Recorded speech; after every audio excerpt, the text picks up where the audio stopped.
এত আয়োজন হচ্ছে কিন্তু কি আয়োজন হচ্ছে সেটাই জানি না। দেখি আজকে স্পেশাল কি রান্না করছে পৌশালী, দেখাও তো দেখি কি রান্না হচ্ছে। রান্না হচ্ছে বলো তো, এই যে চিকেন ম্যারিনেট করে রেখে দিয়েছি, বাহ, চাল সেদ্ধ হচ্ছে মানে ভাতটা হচ্ছে, এদিকে বেরেস্তা হচ্ছে। তো আজকে রান্না হচ্ছে তোমার প্রিয় চিকেন বিরিয়ানি। ও সেরা। Hello everyone, welcome to our new blog. তো আজকে তো আমাদের ছুটি ছিল, তাই জন্য বিরিয়ানির প্রিপারেশন করছি। মাংসটা আগের দিনই সব করে রেখেছিলাম ম্যারিনেশন, তো সেটারই দেখো ক্লিপসটা অ্যাড করলাম। যেহেতু পরের দিন করব, বিরিয়ানিটা তো অনেকটাই মানে প্রসেসিং লাগে, তো সেই জন্য আগের দিন রাত থেকেই সব কিছু প্রিপারেশন করে রেখেছিলাম। এটা এবার করছি হচ্ছে বিরিয়ানির যে চিকেনটা, সেটা আগে তো ম্যারিনেট করে রেখেছিলাম ওভারনাইট, ওটাকেই কষিয়ে নিচ্ছি, ঠিক আছে? আচ্ছা। আর এইদিকে ভাতটা ঝরঝরে ভাত করে রেখেছি, এই যে পুরো ঝরঝরে ভাত হয়েছে। আচ্ছা, বাহ, বেশ বেশ। যাই এবার দেখে আসি, অনেকক্ষণ ধরে তো রান্না করছে, দেখি কি কি রান্না করছে। কি হচ্ছে? শুধু কি বিরিয়ানি খাবে? না না, একদম না। তাহলে আর কি রান্না করছো? ম্যারিনেট করা ছিল কালকেই চিকেনটা, আচ্ছা ওটাই রেডি করছি। বাহ, আজকে তো অনেক কিছু হচ্ছে, বিরিয়ানি হচ্ছে, সাথে চিকেন চাপ। আজকে একদম জমে যাবে খাওয়া দাওয়া। বাহ, দেখি একটু মুখটা দেখি কেমন ভাবে জমবে। আমি রান্না করতে করতে হাঁপিয়ে গেলাম, তবে আমি রান্না করতে ভীষণ ভালোবাসি, এটা কিন্তু তোমাকে বলতেই হবে। সেই জন্যই তুমি রান্না করছো। এই যে এটা হচ্ছে চিকেন চাপের প্রিপারেশনটা হচ্ছে।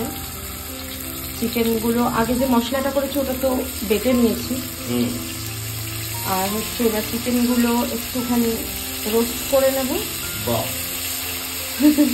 তারপর ওই মশলাটা দিয়ে, খুবই ইজি, তবে ইনগ্রেডিয়েন্টসটা লাগে কিছুটা। এটা আমি দই সবকিছু দিয়ে ম্যারিনেট করে রেখেছিলাম, দই, বিভিন্ন রকম মশলা, আর হচ্ছে আর কি দিয়েছিলাম, আর পেঁয়াজ রসুন এসব দিয়ে ম্যারিনেট করে রেখেছিলাম। এটা একটু হালকা রোস্ট হয়ে তারপর আমি দেবো ওই আগে ভেজে রাখা মশলাটা, গুঁড়ো করে নিয়ে মানে বেটে নিয়েছি আর কি। এটা কি বিরিয়ানির সেই চিকেনটা, তাই না? বিরিয়ানির সেই চিকেনটা, আর আলুটা ওখানে রেখে দিয়েছি। আলুটা এখানে রাখা আছে, অসাধারণ অসাধারণ। এইটা করে নিয়ে বিরিয়ানিটা দমে দেবো। একদম একদম, তাড়াতাড়ি করো, আমার তো খিদে পেয়ে যাচ্ছে। ঠিক আছে। চিকেনটা দেখো মোটামুটি একটু রোস্ট মতন হয়ে গেছে, পুরো লাল লাল হয়ে যাচ্ছে, তো দারুণ হয়েছে। হ্যাঁ, এরপর হচ্ছে ওই যে মশলাটা তখন বেটে নিলাম, সেই মশলাটা দিয়ে দেবো। বাহ,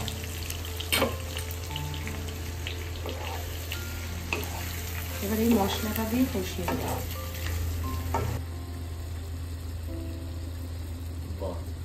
এটা দিলে একটা বেশ এরকম একটা ব্যাপার হয়, দেখো একটা বাটারি বাটারি ব্যাপার হবে।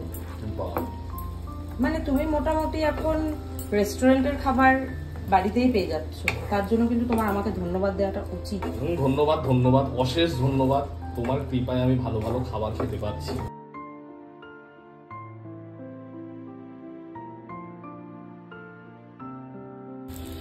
এবার বিরিয়ানিটা লেয়ারিং করছি।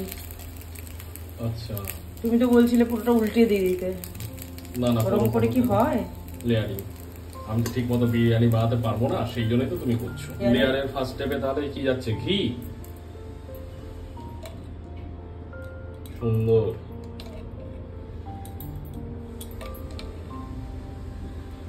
ঘি দিয়ে নিলাম, আর দেবো হচ্ছে একটু বিরিয়ানি মশলা। আচ্ছা,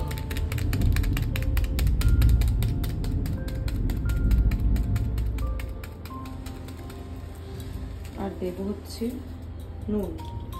ভাতে যদিও নুন দিয়েছি কিন্তু একটু কম হবে বলে মনে হচ্ছে আমার। এখানে দিচ্ছি আলু, আলুগুলোকে ভেজে তো সেদ্ধ করে রেখেছিলাম। আচ্ছা, বিরিয়ানিতে আলুটাই মেইন, আলুটা খেতে কিন্তু দারুণ লাগে। ডিম কিন্তু আর দিইনি, না মশলাটা ছিল না, ওটা অল্প অল্প একটু দিয়ে দিচ্ছি। কষানো যে মশলাটা ছিল ওটা একটু মুখে পড়লে ভালো লাগবে। দেব হচ্ছে ঘি।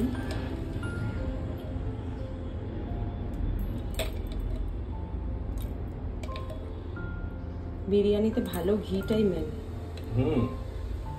ঘিটা যত ভালো ঘি হবে তত বিরিয়ানিতে টেস্ট হয়ে যাবে। হ্যাঁ, আচ্ছা। আর দেব হচ্ছে একটু নুন। এবার দেব হচ্ছে বেরেস্তা। আচ্ছা, এবার দেব মেন ইনগ্রেডিয়েন্টস, মানে যেটা ছাড়া বিরিয়ানি হবে না আর কি। বাহ, এটা তুমি বানিয়ে নিয়েছো নাকি? হ্যাঁ, এটা ওই মিঠা আতর, দুধ। আমি এখানে কিন্তু কোনো ফুড কালার ইউজ করিনি, আমি এখানে হলুদ দিয়েছি শুধু। বাহ,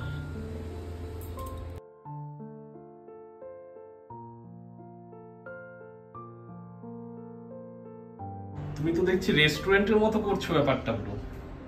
হ্যাঁ, রেস্টুরেন্টের মতনই করার চেষ্টা করছি। এটা ময়দা লাগিয়ে নিয়েছি তো, কিন্তু দেখি রেস্টুরেন্টের মতন খেতে হয় নাকি রেস্টুরেন্টের থেকেও ভালো খেতে হয়। গন্ধটা বেরিয়েছে, ও আমার তো মনে হচ্ছে রেস্টুরেন্ট ফেল হয়ে যাবে।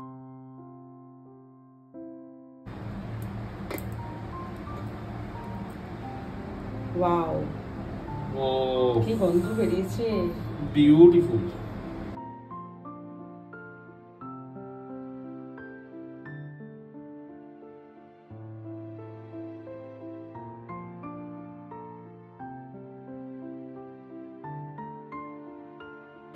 তো আমাদের তো রান্না কমপ্লিট, আমরা খেতে বসে গেছি। এই যে এখানে সব কিছু নিয়ে নিয়েছি আমরা, আমরা খাচ্ছি। কেমন লাগছে? অসাধারণ, অসাধারণ, দারুণ টেস্ট হয়েছে। ভালো হয়েছে? সুন্দর হয়েছে। চাপটা খেয়ে বলো। সুন্দর। সব শেষে আমরা খেতে বসে গেছি দুজনে। একটা ছুটির দিনের কিছুটা সময় আমরা কিভাবে কাটালাম সেটাই একটা ব্লগের মাধ্যমে তুলে ধরার চেষ্টা করলাম। ভালো লাগলে অবশ্যই লাইক, কমেন্ট আর সাবস্ক্রাইব করে দিও। টাটা।